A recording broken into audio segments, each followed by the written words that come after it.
Dans plusieurs zones reculées du Sénégal, les postes de santé semblent laissés à eux-mêmes dans la gestion des urgences. À Ziguinchor, par exemple, ces infrastructures sanitaires qui sont les plus accessibles à la population rurale rencontrent d'énormes difficultés pour l'évacuation des malades. C'est le cas du poste de santé d'Adayan à une trentaine de kilomètres de Ziguinchor et qui couvre 6146 habitants. Aucune ambulance n'est disponible sur place pour le transfert des malades. Pour faire des évacuations, on n'a pas d'ambulance. L'ambulance là que vous voyez, c'est les amis de la Casamance qui l'ont remis. Ça fait plus de 10 ans.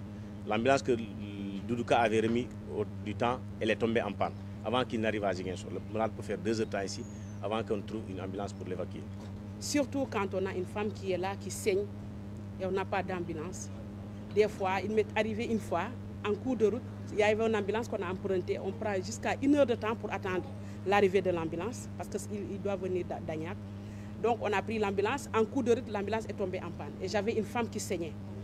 Donc il y avait même des messieurs qui sont passés et nous ont demandé, ils sont descendus de la voiture pour nous demander de prendre leur voiture pour pouvoir continuer à évacuer la patiente. Donc c'est des situations très difficiles. Même cri de cœur au poste de santé de Cap Skirring où une seule ambulance est disponible pour toute la commune, en plus de l'enclavement de la structure sanitaire. Bon, rendre le poste beaucoup plus accessible ou bien même aller plus loin, faire du centre de santé niveau 1 au niveau du Cap Skirring, vu que le poste de santé polarise une population de 8000 habitants. L'ambulance va servir à 5 postes au même moment. Donc la plupart du temps, il faut que l'ambulance soit disponible, que tu aies la chance que l'ambulance soit disponible au moment où tu en as besoin. Maintenant, si on pouvait avoir pour chaque poste une ambulance, ça pourrait nous aider. À ces difficultés liées à la gestion des urgences, à Ziguinchor, certains postes de santé souffrent de leur promiscuité et croulent sous le poids de l'âge. Vous avez vu le bâtiment qui se trouve derrière nous, c'est le CDS qui s'est battu avec les populations pour essayer de mettre ce bâtiment-là. Mais jusqu'à présent, faute de moyens, on n'arrive pas à terminer. Un poste de santé comme Adayan, qui peut te faire 45 voire 50 accouchements, des fois dans le mois par période, c'est inadmissible de trouver une seule salle d'observation là où il y a 4 lits.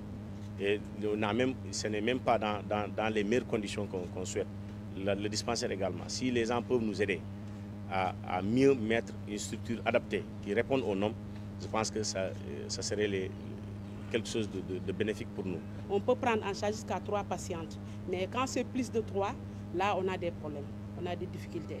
Et sur ce, on lance un appel pour pouvoir élargir la maternité parce que la maternité est étroite. Même mon bureau de consultation est très étroit avec cette chaleur qui est là. La prise en charge des urgences obstétricales en zone rurale connaît des limites liées au manque de moyens pour l'évacuation des malades et impacte sur la mortalité maternelle et néonatale.